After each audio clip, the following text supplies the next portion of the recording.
Você de casa sabe quando deve acionar o serviço médico de emergência, quando acionar o SAMU, quando acionar o bombeiro, quando acionar a polícia. Para falar a respeito disso, tirar essa e outras dúvidas a respeito de serviços médicos de emergência, está aqui comigo hoje a doutora Joyce. Doutora, boa tarde. Boa tarde, Márcia. Obrigado por ter aceito o nosso convite, de verdade. Com essa Imagina. vida tão corrida. Se apresenta para o pessoal de casa te conhecer, falar da sua graduação. Claro, é um prazer estar aqui com vocês. Prazer Obviamente é é nosso. muito interessante a gente conversar sobre isso, porque é um tema que realmente não é muito abordado, né? E eu acredito que a gente vai trazer várias informações importantes aí para a população. Bom, meu nome é Joyce, sou médica de formação, fiz residência em medicina de emergência aqui na USP de Ribeirão Preto, atuo como preceptora também na USP de Ribeirão Preto e sou coordenadora geral médica das UPAs de Ribeirão. Então, eu tenho a vivência do intra-hospitalar, do extra-hospitalar e eu queria passar um pouquinho dessa experiência aí para vocês. Então vamos ficar mais do que 2 semanas, um mês aqui conversando. A gente marca outros. Vários. Joyce, né, como você estava dizendo hoje, atualmente você está na coordenação aí das unidades de pronto atendimento em Ribeirão. Exato. A gente acredita muito que esse episódio irá contribuir muito com a população, né? Orientar a salvar vidas é o nosso objetivo final, né? É sempre o nosso, né? Obviamente que a gente estruturando as equipes e também fazendo um direcionamento melhor da população a respeito do que é para se procurar a unidade de pronto atendimento, o que é o acionamento do SAMU, o que necessita, né, ser feito para que a gente possa ter este direcionamento mais certeiro, tudo facilita todo o trâmite, né? Desde do acionamento, da chegada e tudo que é feito lá dentro, na salinha das 4 portas. É verdade, na salinha ali, né? Para você que fica ali dentro da salinha, né? Então, na coordenação aí do serviço atualmente, o que você vê de erro mais comum que as pessoas cometem ao acionar o SAMU? Pois é um assunto bem delicado isso, porque o que a gente vê de erros mais grotescos, né? Acionamento do SAMU em casos que não são de urgência e emergência, ou seja, tô com febre, vou ligar o 92. O SAMU não é um Uber, né? Não é uma ambulância Uber, né? O SAMU é um serviço de atendimento à urgência e emergência que é estruturado no país inteiro e que a gente precisa ter algo a mais para a gente poder fazer o acionamento dele, porque pensa comigo, se a gente acionar para qualquer besteira, com certeza o familiar de alguém que está precisando de uma atenção, né, naquele momento com uma emergência de fato, ela pode não estar sendo assistida justamente porque o acionamento foi feito de maneira errada. Então, tem essas questões de não saber como ou quando, né, quais são os sinais e sintomas que eu peço para que o SAMU venha, discriminar como sendo alguma coisa da emergência mesmo. Há muitos trotes, infelizmente, no SAMU. Isso então... é triste, né? A gente que tá do lado de cá, a gente vê, né, Joyce, assim, além do acionamento errado, óbvio que acontecem situações de falta de informação mesmo da pessoa, de falta de acesso à informação. Mas acontece exageros, né, para ir mais rápido e às vezes tirar de alguém que tá precisando, acontece os trotes, é muito triste, né? E o que a gente vê muito, né, lá na regulação mesmo, são pessoas que que ligam desesperadas e elas não conseguem passar o caso realmente de uma forma mais clara, mais objetiva, né? Obviamente que quem tá lá na regulação, ela vai conversar com a pessoa para poder falar, olha, o paciente está respirando, o paciente está respondendo, são alguns red flags que a gente coloca ali para saber se é algo que tem que ser um despacho rápido ou não. E muitas das vezes a pessoa também, na agonia, né, de ter ajudar, ajuda, né, o mais rápido possível, acaba, não digo mentindo, né, mas não sabendo avaliar aquela situação, e aí o SAMU é acionado, e quando chega, realmente poderia ter sido uma básica e não uma avançada, né, na remoção, e tudo isso gera um ônus aí, para a população em geral, né? Digamos, atrapalha o sistema, né? O nosso organograma, eu falo, nossa, porque eu me incluo, né? Não, mas tem que se incluir, tá certo? A correria do dia a dia, aí, como um todo, né? Atrapalha o organograma, e às vezes acaba tirando de alguém que tá, não intencionalmente, né? Sim. Mas alguém que tá, de fato, precisando. Mais, no caso. Precisando mais, exatamente. A gente vê aí direto, né? QRU, acidente na rua, né? Pro pessoal de casa, o que deve e o que não pode fazer. A gente vê um politrauma na rua, né? Uma pessoa acidentada grave na rua, para a população em geral, né? Mas para a gente deixar de conhecimento também. Perfeito. O que deve e o que não deve ser feito. Perfeito.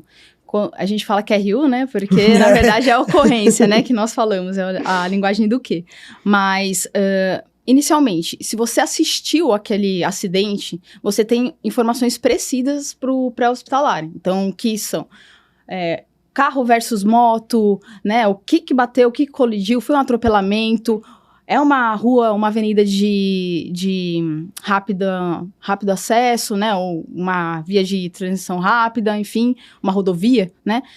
Mas o mais importante, sempre, é pensar em você não ser e não se tornar uma vítima, né? Então, o máximo que se eu pudesse deixar uma mensagem aqui não se torne uma vítima por conta de um acidente. Segurança da cena.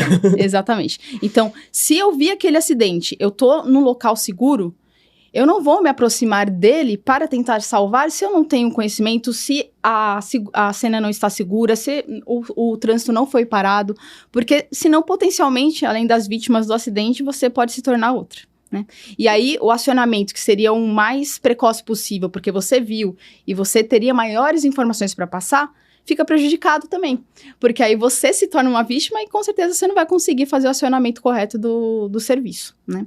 Então, a segurança da cena. Se você está em um local onde é escuro, por exemplo, né? E você está sozinho ali, é óbvio que você não vai... Existem muitos casos que as pessoas fazem alguma enroscada, enfim, né? Para que a pessoa veja que é um acidente, pare para ajudar, né? Você vai ajudar, mas ajude de uma forma consciente e uma forma segura, porque senão você acaba virando uma outra vítima do nosso sistema, né? Do trânsito, do acidente em si, de tudo que aparecer por aí.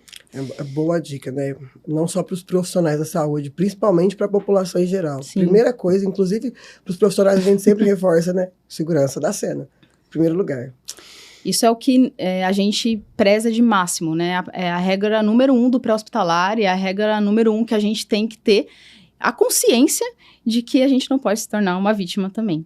Então, eu sei que a gente faz de coração. Quando a gente quer ajudar, a gente faz de coração e vai e fica aquela visão em funil, né? Só olhando o acidente e se aproximando. Quase que involuntário, né? Exatamente. E, por exemplo, se foi um carro versus poste e tem uma fiação caída ali no chão.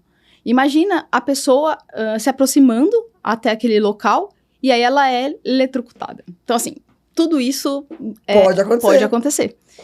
Pode acontecer, infelizmente, né? Então, a gente se previne olhando de longe, conseguindo dar as notícias e informando pro SAMU 192 o que realmente, quantas vítimas são, o que aconteceu de fato ali, mas não se aproximando e tentando de longe, manter o contato visual com aquelas vítimas, que é importante também, e tentar conversar com elas. Para acalmá-las, né? Para acalmar e para saber se elas estão acordadas também, né? Porque isso é uma das coisas que a gente vai perguntar, né, na regulação. Ela tá conversando, ela tá consciente, tá orientada, né? Então, se você conseguir conversar e deixá-las mais calmas, olha, calma, já tô acionando o serviço de urgência e emergência, o SAMU, já vai vir o socorro. Eu acho que isso é o de mais valia aí no início do atendimento. Lembrando, né, não só para o politraumatizado grave, né? Qualquer vítima que você vir ao solo e for querer ajudar, primeira coisa, segurança da cena. Sempre. E falando de vítimas não só politraumatizadas, mas também das clínicas, você deixar uma orientação para o pessoal o que fazer em caso de suspeita de AVC, em caso de mal súbito, né, que o pessoal costuma falar, síncopes aí, dor torácica. A gente sabe que em Ribeirão Preto, atualmente, tem a Rede Supra, acho que não sei se está funcionando ainda. Tem a Rede Supra. A Rede Supra é para infarto, né, no complexo HC. Ela é acionada, na verdade, para os municípios que não são de Ribeirão, são da região, né, que a gente consegue acionar diretamente para que avalie os elétricos, mas isso é mais no intra-hospital. A gente, nós profissionais, temos essa facilidade, serviço, né? Sim. Mas uma orientação para o pessoal, que a gente sabe que o HC é porta aberta tanto para dor torácica quanto para AVC, ou não é mais? Não. Na verdade, assim, o como HC... que funciona isso, Perfeito, né, vou falar dos complexos, né? A gente, o hospital HC, ele é uma das portas, né, para a entrada do IAM, do infarto, né? E também do AVC. Mas hoje não mais o AVC é somente lá e nem o infarto é somente lá. Então, a gente tem outras redes de hospitais, a Santa Casa, né, que consegue, e a Beneficência Portuguesa, que conseguem admitir esses pacientes, né. Então, o fluxo, ele é direcionado e dividido, e é muito importante que, na verdade, o acionamento primário para que a gente consiga identificar esse paciente com suspeita de AVC, possa ser na rua mesmo, em casa. Então, isso que vai direcionar para onde que o paciente vai. Às vezes o hospital, o HC está lotado e a Santa Casa tá com vaga, mas quem vai saber isso é o SAMU, e aí direciona para o melhor tratamento possível, onde a gente consegue fazer a avaliação melhor, com exame de imagem, enfim, nesse quesito, né? O que eu acho que é interessante passar para a população de maneira geral é que, assim, o AVC, existem 3 perguntas que a gente pode fazer, né? E pedir para que o nosso paciente faça, e que, na verdade, você pode estar conversando com seu pai, com a sua mãe, e perguntar essas 3 coisas que você vai identificar de uma maneira fácil se tem algum sinal ou sintoma do AVC, né? Que é pedir para sorrir, para ver se tem se tá assimétrico esse sorriso, né? Você vai pedir para falar uma frase corriqueira, para ver se ele não embola a língua, não fala palavras, não consegue falar, porque tem também esses sinais, e pedir para dar um abraço ou levantar os braços para a gente ver a questão da força muscular dos membros superiores. Você fazendo essas três perguntas rápidas e básicas, você já consegue identificar, não precisa ter os 3, né? Um só já é alguma coisa que a gente precisa acionar o SAMU. Acho que é 72% de chance de ser um AVC. E aí depois 2, 80 e assim vai por aumentando, diante, né? Exatamente. Então, do AVC seria isso. Da parada cardiorrespiratória, que é quando o coração para de bater, a identificação imediata, é óbvio que um leigo não vai conseguir fazer algo mais específico, mas vendo que a pessoa ficou desacordada, né, não está respirando, isso já são sinais que a gente já pode ter uma bandeirinha vermelha ali na nossa cabeça e falar assim, não, poxa, ele precisa de uma assistência maior nessa parte, né? E aí, acionar o serviço de urgência e emergência. Ligando, o pessoal da regulação já vai conseguir falar com vocês e instruí-los a respeito de como fazer o procedimento de reanimação, se for o caso, até a chegada do veículo, né? Para que a gente consiga dar um tratamento mais eficaz, né? Mas lembrando, né, que cada minuto que você não faz a assistência, que seria a compressão torácica, né? Vai perder. Esse é assunto para vários podcasts. Não tem nem como eu me alongar aqui, porque senão a gente vai começar a falar sobre o ACLS. O ACLS, exatamente, o BLS, né? Ô, Joyce, isso é muito importante, né? Orientar o pessoal. Então, primeira coisa, segurança da cena, chegou até a vítima, identificou a ausência de movimento respiratório, aciona o serviço médico de emergência, 192, que é o SAMU. Isso. E nos casos, por exemplo, de vítimas que foi um acidente de carro, que tem alguma deformidade do carro, que a gente vê que a pessoa não vai conseguir sair dali, a gente não vai conseguir remover, é muito importante identificar isso, porque o acionamento do Corpo de Bombeiros é fundamental nesses casos, porque eles fazem a extração, né, de dentro do veículo. Então, acidentes onde tem deformidade do carro, da porta e tudo mais, que a gente vai precisar de uma intervenção de maquinário, né, para que possa ser feita essa extração, então eu ligaria no 193, justamente para que a gente pudesse acionar o Corpo de Bombeiros. É óbvio que as duas centrais, né, tanto do SAMU quanto do Corpo de Bombeiros, elas se conversam entre si, mas se eu sei que é algo que vai precisar um veículo capotado, a vítima tá lá dentro presa, não consegue sair, eu sei que eu vou precisar acionar o Corpo de Bombeiros para poder fazer essa remoção. Então, liga para o 193, o 93 já vai. Aqui em Ribeirão, a gente tem o GRAU, né, que na verdade, é um médico que fica no oposto dos bombeiros, do Corpo de Bombeiros, junto com todo mundo, e o enfermeiro, enfim, e ele é acionado também. Então, o serviço vai chegar de qualquer jeito, da melhor maneira possível, e com certeza, se a gente conseguir instruir isso, né, da questão de traumas com encarceramento, né, que a gente fala que é dentro do carro, não consegue sair, chamar o Corpo de Bombeiros, isso já é algo a mais para a gente poder instruir a população, né. Além do acionamento do serviço médico de emergência, que é o SAMU 192, isso. Em caso de vítimas desacordadas aí, pensando em urgências clínicas, no politraumatizado graves, a gente vê que tem dano de grande monta veicular, também podendo acionar o bombeiro. Perfeito. E aí, é isso. Ou aciona diretamente o bombeiro, né? que aí ele fala, se precisar de algum auxílio, já chama o SAMU, ou a gente pode, para direcionar pelo menos a ligação para um único vínculo. Sim. Não precisa várias pessoas ligarem para o mesmo número ao mesmo tempo, porque isso só vai realmente congestionar as linhas. Isso é muito importante, deixar esse recado para o pessoal, né? Essa orientação. Porque normalmente a gente vê várias pessoas observando aquela cena, né? E aí várias pessoas estão ligando ao mesmo tempo. E a gente não sabe, tá ligando para a polícia, outro para o corpo de bombeiros, outro para o SAMU. Vai direcionar para uma pessoa só. Se identificar. Estou fazendo a ligação para o corpo de bombeiros para chamar socorro. Pronto, identificou. É aquela pessoa que está ligando, essa pessoa vai ser a responsável. Os outros podem ir conversando com a vítima, desde que o ambiente esteja seguro. Né? E acalmando todo esse trâmite aí, que até chegar ao acionamento de um órgão competente para que possa fazer as melhores medidas ali.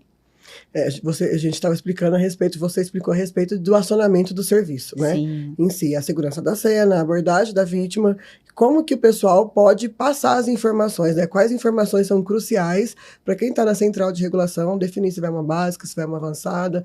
Uma orientação, assim, a gente sabe que é um assunto muito abrangente, Sim. né? Cabe até, às vezes, um curso em si para tudo isso.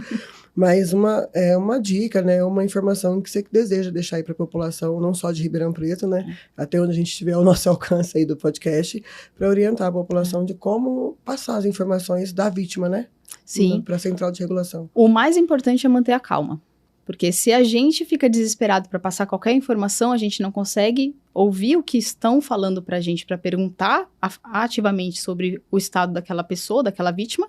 Então, mantendo a calma, com uma voz tranquila. Obviamente, se tiver muito barulho, se afasta do local, não tem problema.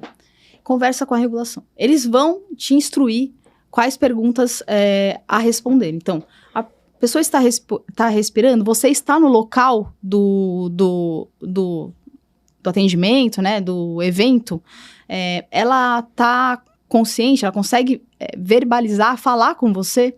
Tudo isso são algumas coisas que vão sendo ticadas lá na regulação e que aí mostra pra gente qual que é a gravidade do acionamento imediato ali. Porque, às vezes, não adianta a gente mandar uma básica para algo que precisa de um médico, né? Mas, obviamente, se for muito grave e a básica estiver mais perto, a central já tá vendo isso, manda a básica até que o médico chegue. Então, tem tudo isso muito bem vinculado ali no SAMU e a gente consegue ver essas questões das distâncias entre o acionamento das ambulâncias e tudo mais, né? Hoje em dia, agora, a gente tem a VIR, que é o veículo de intervenção rápida do Sim. SAMU, né? Então, ele sai correndo mesmo em disparada para que possa chegar mais rapidamente do que uma ambulância chegaria, né? Porque a velocidade... Né? Não, a VIR é como se fosse um carro mesmo equipado com todas... Já vai com médico, com enfermeiro junto e um socorrista dirigindo, pilotando a unidade, que na verdade é um carro. Carro, né? É um carro. E ele chega mais rápido e a gente consegue dar os primeiros atendimentos muito mais rápido por conta da velocidade do veículo e tudo mais, né? Porque você não sai com uma ambulância. A ambulância tem um tempo-resposta um pouco mais demorado, né? E aí faz a intervenção, a ambulância já tá vindo, e aí estabilizou o paciente, coloca na ambulância e vai para a unidade de pronto atendimento ou para o hospital, a depender do que for avaliado ali na cena. Eu acho que eu me precipitei, né? A VIR é um carro, um automóvel de passeio, que a gente costuma falar, né? Perfeito. É um carro comum. Além da VIR, a gente tem as motolâncias. Isso. E aí, a função, o objetivo final da motolância. O objetivo final da motolância é sempre chegar o mais rápido possível, né? Eles sempre vão em par, né? Justamente porque tem a questão, é uma moto, né? Então, e precisa de um acionamento de socorristas, a gente precisa no mínimo de 2, né? Para fazer qualquer intervenção ali prudente, né? Então, essas motos, elas saem em direção à assistência do paciente, né? E a intenção é que chegue o mais rápido possível mesmo e que já inicie os protocolos instituídos para suporte básico avançado de vida, né? Até que chegue um outro carro para poder fazer trocar com eles, enfim, e fazer essa intervenção de uma maneira mais organizada e mais... para finalizar ali a intervenção, para ver para onde vai, para direcionar. Mesmo o automóvel de passeio, né? A VIR ou mesmo a ambulância, né? Até chegar e tomar a conduta final, no caso. Perfeito. A gente falou sobre o que fazer para ajudar, né? Sim. Agora, o que não fazer para não atrapalhar? Pois Quais é. atitudes a população geralmente, você na sua prática, principalmente agora na parte administrativa aí de serviço de emergência do município de Ribeirão, você vê que a população tende a fazer, né? E orientar para não fazer. Perfeito. Para não atrapalhar, não atrasar esse tempo-resposta dos veículos de atendimento de urgência, enfim. Então, piorar o caso da vítima, né? O que não fazer? Aglomerar em cima do paciente, porque não adianta a assistência, né? Na verdade, os médicos, os socorristas, todos precisam de espaço para que possam manusear o doente, o paciente, a vítima, para que possam ter um melhor cuidado possível ali. Se fica todo mundo em cima, a gente não consegue ter o espaço para que a gente possa trabalhar de uma forma mais segura também, né? Filmar. Hoje em dia, né, a gente tá na era digital, obviamente, mas para que filmar um pior momento da vida daquela pessoa, né?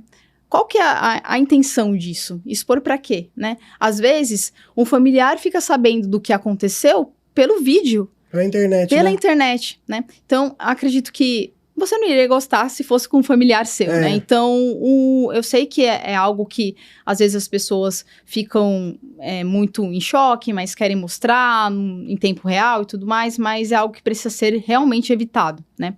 Porque é uma exposição desnecessária, principalmente à vítima, né? Naquela situação que não é uma situação confortável, né? Obviamente, né? Porque muitas vezes a gente faz algum procedimento, às vezes pode estar exposto a alguma área do corpo daquela pessoa. A genitália, né? Uma sondagem vesical, pode acontecer. Exatamente. Né? E aí fica nessa exposição desnecessária e realmente pode acabar tendo o inverso, né? A família realmente fica mais desesperada do que... De fato, precisaria ficar, digamos naquela assim. situação, exatamente. Então, o que não fazer, né? Não filmar, não aglomerar em cima da vítima, que é o que a gente normalmente vê acontecer. E não ficar gritando, né? A gente precisa, é óbvio que todos os socorristas são treinados para a gente focar no atendimento daquele paciente, né? Quanto mais barulho tiver ao redor, a gente é treinado para ficar focado ali. Porém, isso incomoda e atrapalha, porque a gente precisa manter um diálogo entre todos. Comunicação em alça fechada. Exatamente. Né? A gente sempre vai para protocolos dos cursos. Essa comunicação... A parte técnica. A gente sempre puxa, né? Mas é isso. É inevitável. Não tem como. A gente precisa conversar. Então, o médico precisa conversar com o enfermeiro, precisa conversar com o socorrista. E tudo isso é muito importante. Se a gente não se escuta, a gente não consegue passar toda a informação que a gente precisa em um tempo hábil. E a gente precisa repetir e aumentar o tom de voz. E isso acaba prejudicando e cansando também a equipe de uma forma que a gente poderia ter evitado. Atrasa a nossa isso. conduta final. Às vezes atrasa o nosso colega ali de equipe de ouvir a nossa conduta, às vezes uma orientação de conduta, né? Exatamente. Joyce, a gente já falou do pré-hospitalar. Perfeito. Na verdade, assim, não do pré-hospitalar, né, mas do resgate, da ambulância, né, o que é feito na rua. E aí chegamos até a UPA. O que a família ou o acompanhante, né, pode fazer para ajudar ou não atrapalhar o atendimento depois que a vítima chega no serviço médico de emergência, seja ele pré-hospitalar fixo, né, ou no hospital terciário? Perfeito. Isso é importantíssimo também, porque chega todo mundo desesperado, só quer saber de notícias, mas a gente precisa colher informações precisas do antecedente desse paciente, né? Às vezes é um paciente que convulsionou, que ele já é um paciente que tem epilepsia. Sim. E já faz o tratamento para isso, por exemplo. E então é importante a família saber o histórico pregresso de doenças desse paciente, alergias, né? Todos os medicamentos que ele toma, né? Saber se... fora toda essa questão de medicação e tudo mais, mas saber se é a primeira vez que ele tá tendo esse evento, né?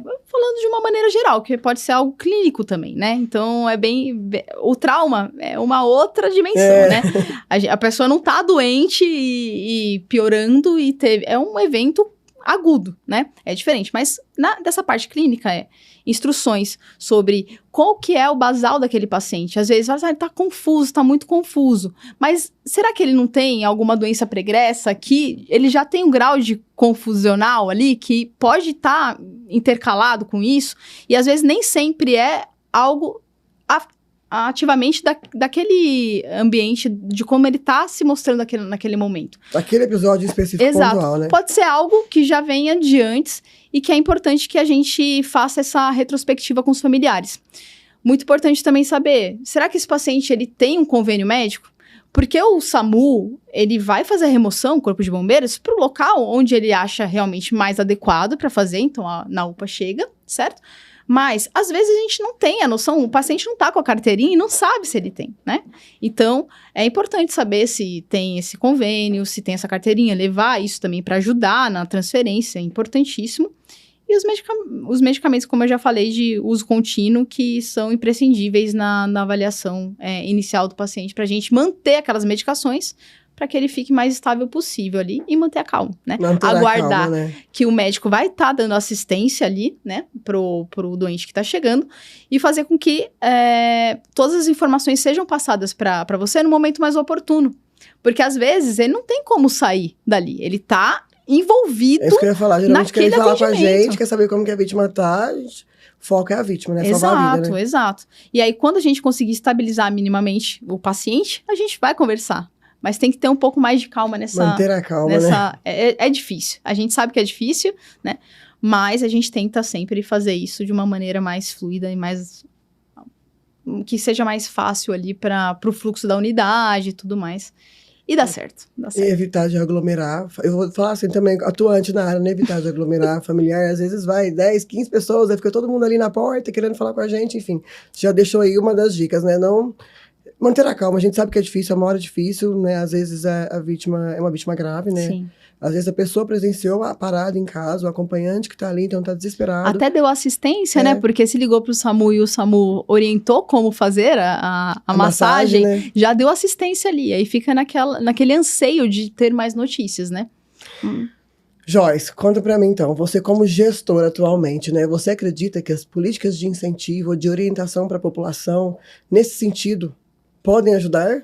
Com certeza, né? O nosso podcast, né, tem esse objetivo final de orientar justamente a respeito disso, né?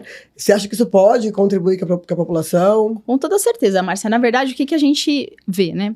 Quanto mais a gente fala sobre esse assunto e mais a gente consegue amplificar isso, os conhecimentos básicos mesmo para a população leiga, a gente consegue ter um tempo de resposta menor, né? Ou seja, um aumento da sobrevida, né? Na cadeia final do paciente. Então, tudo isso que a gente faz de instrução, então movimentos de cursos online até EAD, que a gente tem algumas plataformas que fazem esses cursos de maneira gratuita mesmo, o Corpo de Bombeiros mesmo tem no site, tudo isso que a gente consiga fazer com que a população tenha acesso e tenha o controle um pouco melhor daquela situação, né, para que acione da maneira correta, para que comece todos os cuidados ali que são impreteríveis no início do atendimento, até chegar o órgão, né, para poder fazer tudo isso faz com que a gente consiga melhorar essa qualidade aí do atendimento, da prestação do atendimento, e também a disseminação do conteúdo básico de primeiros socorros que, na minha opinião, tinha que ser dado na primeira série da escola e que, infelizmente, não é dado atualmente, né? Você já é a quarta ou a quinta entrevistada que eu trago aqui que fala exatamente isso, e eu concordo piamente com isso, né? Claro. É óbvio que é interessante também que as pessoas saibam que existe o SAMUzinho. Sim, né? Eu ia te perguntar, né, pra você falar a respeito do SAMUzinho, para o pessoal ter conhecimento, é legal, esse trabalho muito legal. O SAMUzinho, ele é direcionado para as crianças, né, então, na verdade, são as crianças que vão lá para fazer esse curso de aprimoramento, de saber como acionar, qual é o número que aciona, o que fazer na situação de emergência. E, às vezes, elas que vão estar ali presente no que... Às vezes, o pai dela passa mal, a mãe passa mal, e ela que vai ser a direção. E ela é a única pessoa que viu, né? Viu a vítima ali. Então, é um trabalho muito de excelência mesmo. Inclusive, esse ano faz 13 anos que a gente tem o SAMUzinho. Tem 13 anos de SAMUzinho. Eu tenho 14 de formada, fiquei metade disso na prefeitura. Lembro do começo do SAMUzinho, não tinha parado para fazer as contas. 13 anos, então é um projeto que só cresce, só vem a crescer, sempre tem vagas abertas. E quanto menor a pessoa estiver inserida nesse ambiente de urgência, emergência, de acionamento, mais nova, isso daí faz total diferença no futuro. Obviamente que essas crianças que já foram expostas a esse tipo de conteúdo, elas já estão mais calmas, elas sabem o que fazer, elas conseguem acalmar os adultos ao redor e sabem para quem ligar. Melhor do que isso, não tem, né? Então, a dica final, né? É saber ficar calma e saber para quem ligar e quando ligar e o que passar, né? Exato. Mas eu vou deixar para você, para concluir aqui o nosso podcast, porque se deixar, o assunto... não acaba nunca. Não acaba nunca, principalmente da parte técnica, enfim, né? Uma mensagem para você deixar para a população aí atualmente, né, no cargo que você está aí como emergencista, deixar para a população de Ribeirão para ajudar, como eu te disse, né, ainda hoje no telefone, ajudar nós, né, na verdade, assim, ajudar a salvar mais vidas, né, e contribuir no nosso serviço no final como um todo aí, uma mensagem, uma orientação, enfim, Perfeito. Né? Eu acho que a principal mensagem que eu gostaria de passar para todos que estão aqui assistindo a gente você está dentro, faz parte de um elo de uma assistência. Uma cadeia. Uma cadeia de assistência. Então, o que você fizer para ajudar, né, desde que seja nesse caso, como eu instruí tudo aqui, ou seja, ligando num momento oportuno e sabendo passar as informações, tudo que você fizer, isso daí com certeza já vai mudar o desfecho final do paciente lá na ponta. Então, acredito que a gente trabalha em equipe e a população é quem mais vai ver essas questões de trauma, de acidente. A população é uma parte da nossa equipe. Exato. E a população tem que saber que ela está dentro disso. Ela faz a diferença. E para fazer a diferença é só você tentar fazer o acionamento correto, ligar da melhor maneira possível, dar a localização do ponto mais exato possível. Se for algo que esteja longe, né, uma via rural, algum lugar rural, dá algumas orientações de como chegar, ou se tem alguma pessoa que possa ir até a estrada, no começo da estrada, para direcionar a viatura mesmo, né? A chegar até o local. Tem todas as questões de acionamento, às vezes, em local difícil, que já é assunto para um outro podcast. Não dá, eu não vou terminar nunca. Então, acho que a mensagem inicial, e que eu acho que seria final, mais, né, final, seria essa questão de vocês saberem que vocês fazem parte do atendimento. Vocês são o elo inicial de todo atendimento. Então, vocês passando todas essas informações vão, com certeza, facilitar o acionamento correto da equipe e melhorar o prognóstico dessa vítima de uma maneira mais assertiva. Joyce, eu gostaria muito de agradecer você por essa presença, por nosso podcast, por ter aceito, por estar aqui, por contribuir com tanta informação, assim, acho que é eu vou ficar até emocionado. É um dos podcasts que eu mais consegui trazer coisas que eu sempre quis trazer para a população em geral, sabe? De informação.